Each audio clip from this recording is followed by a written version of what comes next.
Il y a 500 ans, un mec a découvert l'Occident en pensant rallier l'Orient. Et comme ça nous a toujours pas servi de leçon, on cherche encore l'accident à force de tourner en rond. Si la route de la soie a vu ses conquérants changer d'horizon, c'est vers la déroute de soi que les concourent en s'assurant d'avoir raison.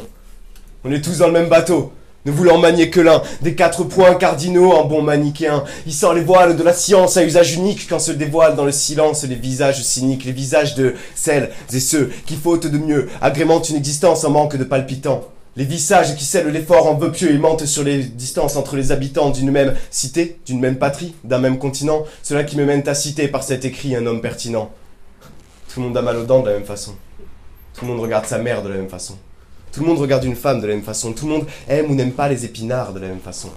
Alors, on aurait pu partir de là pour cultiver nos divergences, assumer nos différences, accepter de comprendre ce qui peut nous apparaître comme étant du bon sens. Or, on préfère jouer aux instructeurs de bonne coutume et revêtir le costume des vendeurs d'amertume.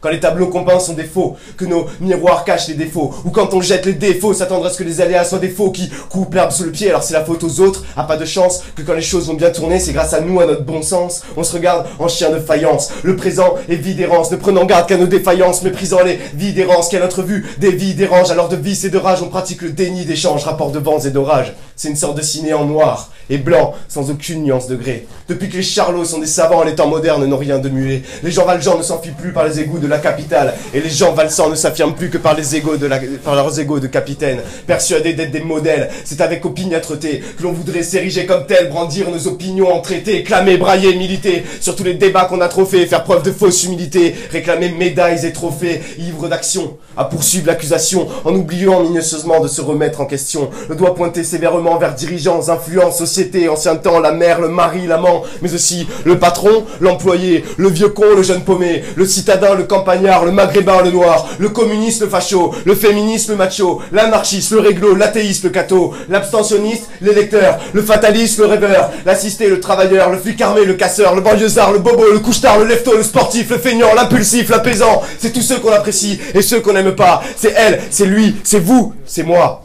Alors sache bien que citer l'un de ceux que j'ai cités, c'est bien que la diversité est notre seule véracité. À quoi servent les coups bas et les foudres qu'on s'attire? Quel honneur dans le combat si c'est pour que l'on s'enterre? À quoi bon trouver les coupables qui conviennent à nos satires? Est-il parfois bon d'être capable d'accepter de se taire? Merci.